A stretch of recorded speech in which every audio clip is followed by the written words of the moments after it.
All right, we're back with Brandon Gilliard today, local bassist from Anderson, South Carolina, who's, I'm going to say he's international status to me.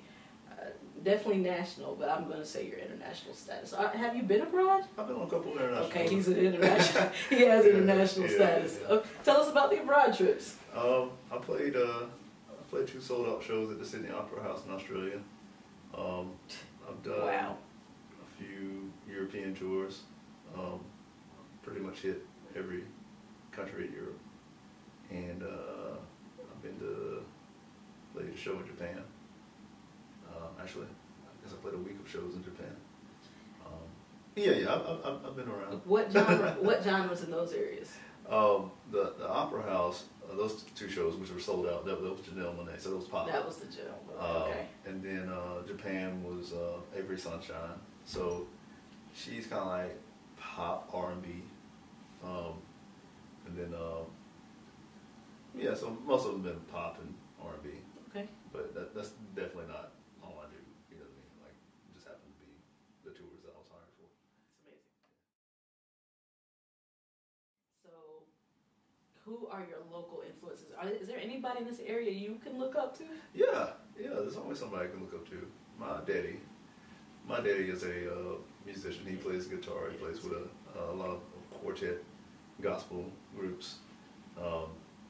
He's the I don't know what the name is. You know, the little quartet licks and stuff. He's that guy. Sometimes people my age and younger, not quartet, but quartet is coming back. Go ahead. Quartet's the jump. I like it. Yes.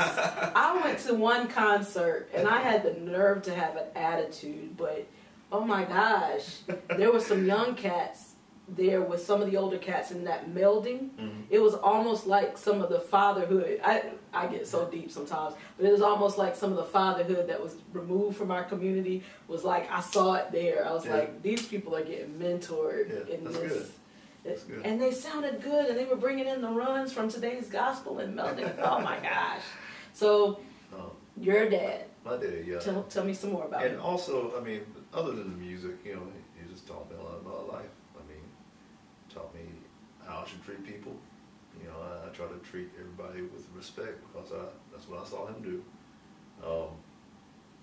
You know, I spent a lot of time, you know, my daddy would spend a lot of time just kind of visiting older people because too often people, when somebody gets older, people don't take the time to visit the people, and you know, they're still people too. Like, they want to hang out too. You know, maybe they can't get out and do it, you know, but, you know, when I was younger, you know, if it was a day off from school, 9 times out of 10, we were over at somebody's house, you know, with my daddy just, you know, talking, you know, or listening to listening to them talk. You can learn a lot of stuff from older people. So, you know, I'm kind of the same way now. A lot of my friends are older people. You know, I'm 33, but people tell me I have an old soul. You know, so I'm okay with that. I have heard that about you. But that's our country background too. My mom is like that, so we did the same thing. We would visit people and we were patient. Yeah. But then you found out that it's very interesting to sit and listen to older people and. Right, very interesting. So I guess back to my daddy. You know, he taught me a lot of that. So yeah, I definitely look up to him.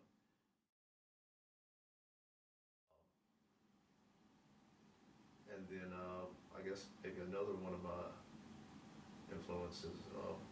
Well, I'll tell you a story. And it's a guy. He doesn't live here. He so I have a couple of bass influences, and they're all kind of old school guys. James Jamerson, who is from, well, he passed away in 1983, same year I was born. Actually, a couple of days before I was born. He was a great Motown bass player. He passed away in L.A. I think I was born Another one of my influences is Pino Palladino. Pino plays with John Mayer. He plays with The Who, D'Angelo, a lot of other people. He lives over in the UK. I met Pino, and I was playing with Janelle Monáe, and he was playing with D'Angelo. And I met him backstage at I think it was in Rotterdam. We were playing the North Sea Jazz Festival, and he was just a really nice guy. It was cool to meet, one of my influences. Another is Rocco Prestia. He's a player, bass player for Tower of Power. Okay. If you don't know who Rocco is, you need to look him up. Yeah, you need to look him up, because it will change your life. He's an old school player, but he's just really solid. He's not flashy at all, but one of the most solid bass players you'll ever hear. Rocco needed a kidney transplant a little while ago, and I guess the people that were booking it actually called me to actually go to DC and be a part of the event where they were trying to just raise money for him. So, we hung out a lot there. I'll tell you how we met. So,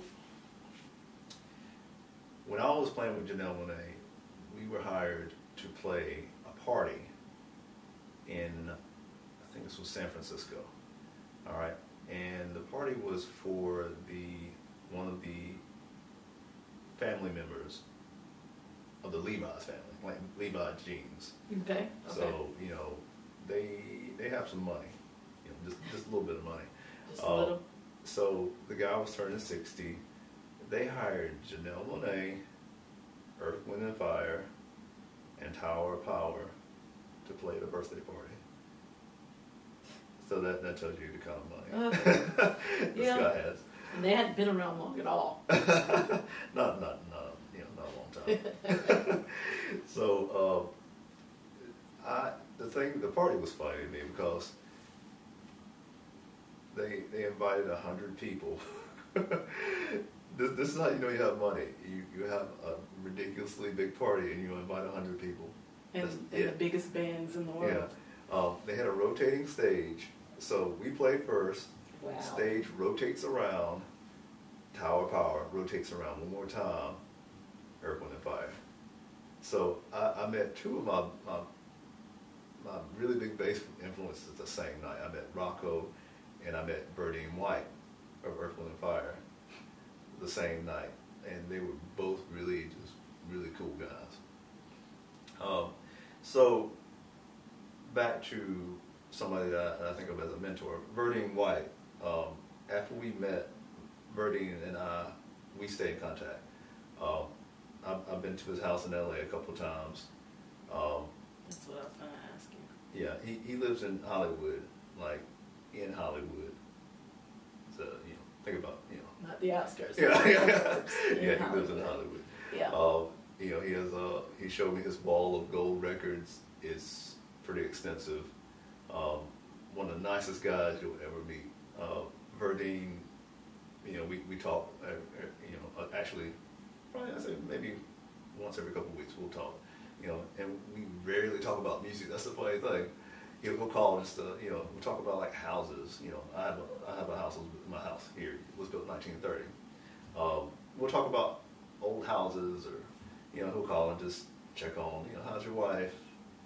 Just a really nice guy, which tells me that he's interested in me as a person. As a person, not just somebody that he can just get something out of. Because there's nothing I can offer Birdie White. He's Birdie White. He owns Earth, Wind and Fire. So, just really nice guy. When I played the Tonight Show the other night, Birdie, like I said, we text back and forth. He was asking me about which bass I played on the show. He was saying it just sounded really nice, and I told him, well, I used this bass that you see here. And I also see a signature on his bass. Yeah. Who is the signature? Who was that? That's Layla Hathaway right there. Wow. And that's Lecrae. And up here on the other side, we have, okay, we have Janelle Monáe, and then we have Rocco Bastia, Tower Car right here. Amazing. I need to get on top of my signatures. Most of the time when I play with somebody, I actually forget to get them to sign, so that's why I don't have a ton of signatures on there. But anyway, so yeah, back to Verdine. He, most of the time we talk about stuff other than music, but at the same time, every once in a while I'll sneak in a question about music, because like he's been doing this forever. So, just because of the fact that he's been around so much longer, like he's gonna know way more about music business than I. So, I want to absorb as much of that from him as I can without just being annoying. Understood. Yeah. This is exemplary of that scripture. Your gifts will make room for you. Or they will bring you before great men. Mm-hmm. Were you thinking of those things when you were working on your crafts?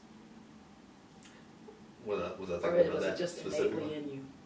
You know what? I'm just kind of, even if I'm not thinking about, something just kind of becomes part of you, And I grew up around people that were always telling me things. I grew up in church. I grew up with people, reading scriptures to me. I read scriptures all the time. So eventually it just becomes part of you. So you're not, if I'm not necessarily just thinking about it, it is kind of part of me. Okay. Does that make sense? Yes. Okay, gotcha. You think it's part of you because they taught it?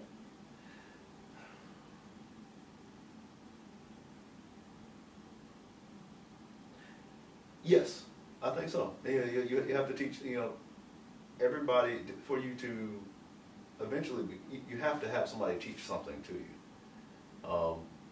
If nobody had ever taught it to me, how would I know?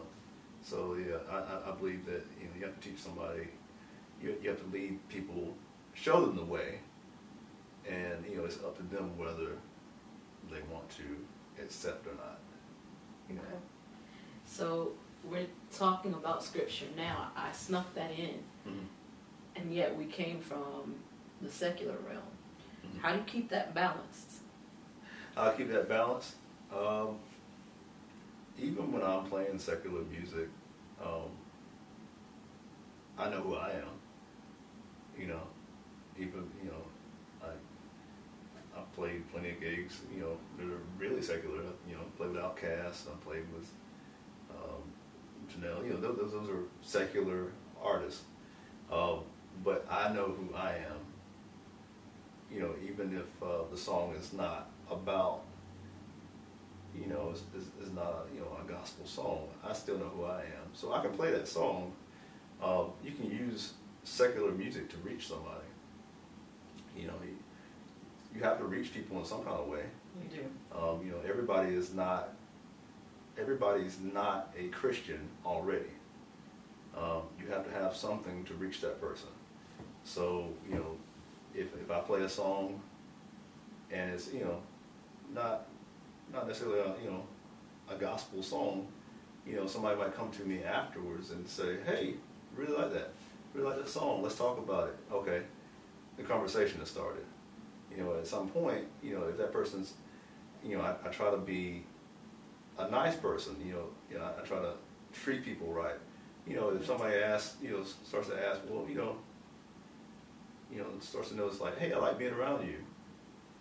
The conversation has started. That's the doorway. A lot of us really could start there, huh? Yeah, right. So, I've never been one to try to beat people. You can't beat people into Christianity. And lastly, before we go, we're going to wrap this up shortly. Okay. Family life. Okay. You have a wife and 2 kids. Oh no. How many? Just us. It's just y'all? Yeah. You just said it's just you. It's just us. Yeah. I don't know why. Where I got the kids? I tried to give you a kid. You and the cat. We got a cat. The cat named Jones. Right now, there might be kids in the future, but right now it's just Us and the cat. I just gave y'all some kids. I gave y'all 2 kids. And I was looking for them when I got here today. Whose kids am I going to be able to hold today?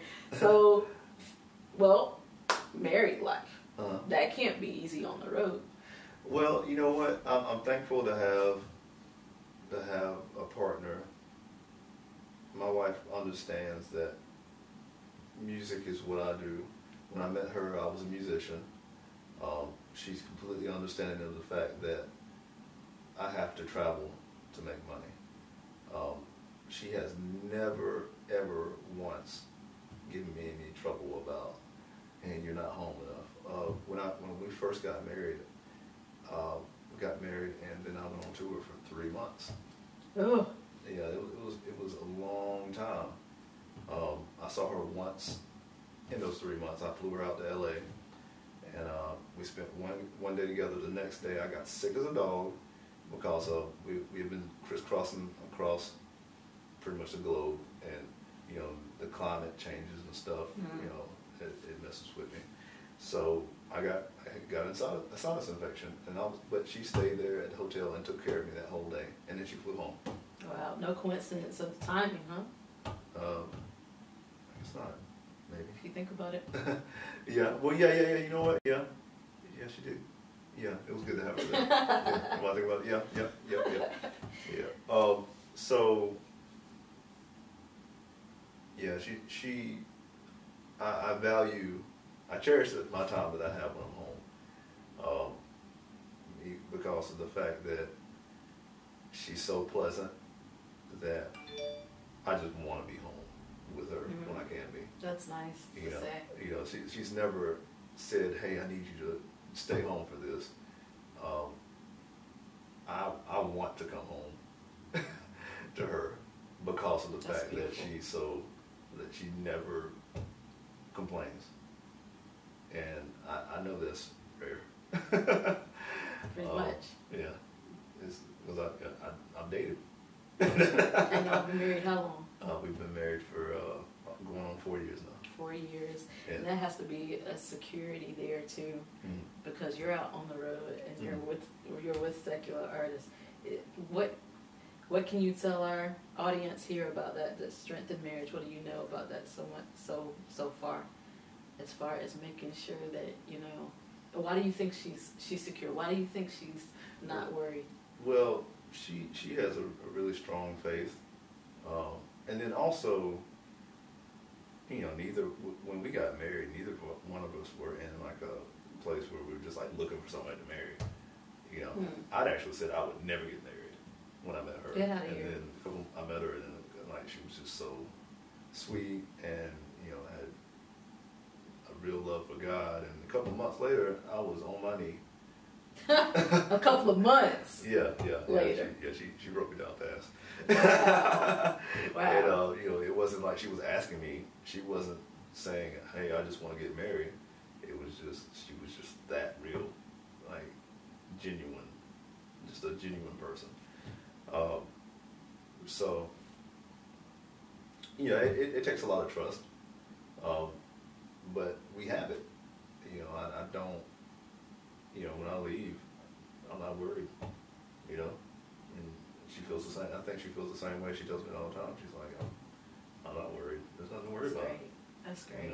So, yeah, it's just a really, I don't deserve her. Oh, that's beautiful. Oh, we got a lot from you today, Brandon. I thank you so much for this interview. It's been so pleasant. I've learned a lot myself. You're a very interesting person, a very interesting musician. Thank you. And you're very sharing and giving, even when you're just speaking.